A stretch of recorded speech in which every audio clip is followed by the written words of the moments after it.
اولا الف سلامه على كل شخص اتصاب في حادثه دائري مريوطيه بسبب العربيه المقطوره اللي كانت محمله بودره السيراميك. العربية كانت جاية من أسوان واتعرض السواق إن العربية كان ماشي بيها، الفرامل كانت فيها مشاكل، ركن أول مرة، وبعد ما ركن أول مرة نزل شاف الفرامل وكده صلحها، قال خلاص اشتغلت. بعد كده راح واخد بعضه وركب تاني ومشي بيها، وبعد ما مشي بيها عملت معاه كده تاني وشفنا اللي حصل. الفكره ان السواق ماشي في ميعاده القانوني من الساعه 6 ل 12 الظهر، ده ميعاد العربيات التريلات اللي بتنقل الاحمال، ده القانوني بتاعهم. هو ليه العربيات دي ما يكونش ليها شريحه لوحدها؟ ليه ما يكونش في خط ليهم لوحدهم ان هو يمشي فيه؟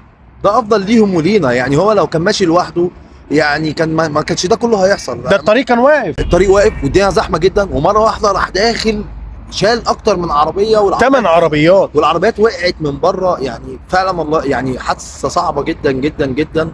الله يكون في عون اهالي الناس دي، ويكون في عون الناس اصلا اللي اتعرضت. انت عارف يعني انت راكب عربيه وبتطير من على الدايري تنزل بيك كده. نصيحه يا جماعه، اي حد مسافر على طريق سفر، يعني نصيحه ان هو ما يسافرش الا لما يكون متاكد من صيانه العربيه بتاعته تماما انها ما فيهاش غلطه، وما تمشيش جنب تريلات. بس كده، وابعد عن التريلا، اصلا شايفها ماشيه ابعد عنها.